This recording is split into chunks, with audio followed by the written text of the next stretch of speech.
নমস্কার, আমি বর্ধমানসি। আজকে এসেছিলাম বর্ধমান শহরের আর্যপল্লী এরিয়াতে।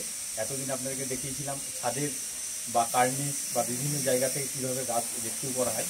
আজকে আপনাদেরকে দেখাবো যে ড্রেনের পাশে একটা গাছ অলরেডি গরুতে খেয়ে নিয়েছে, তার হাত থেকে বাঁচাবো এবং সেটাকে পুনরুজ্জীবন দেবো। আসুন আপনাদেরকে দেখাই।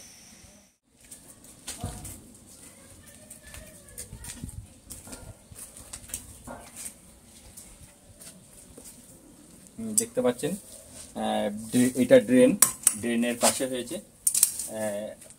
গরুতে খেয়ে নিয়েছে কিছুটা অংশ, তবু ভালো আছে, গাছটাকে নেওয়া যাবে।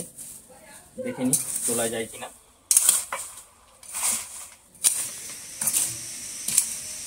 কিন্তু এটাও একদম ড্রেনের ইটের গায়ে হয়েছে। দেখি ঢালাইয়ের মাঝখানে হয়েছে। তোলা যাবে কি? তোলা যাবে, এটা হাতুড়ি লাগবে, হাতুড়ি ছাড়া তোলা যাবে না।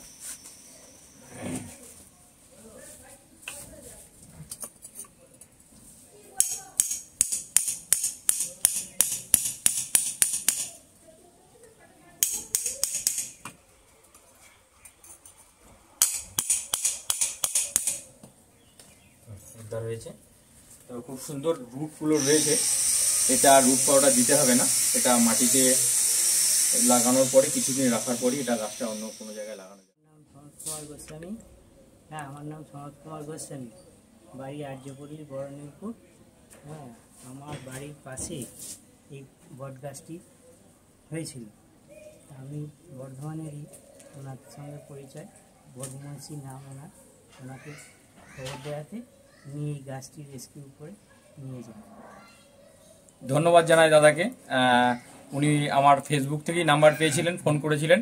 আজকে ওনার ওইখান থেকে আমি বট গাছটা রেস্কিউ করে নিয়ে গেলাম। অবশ্যই এটা নতুন জীবন পাবে।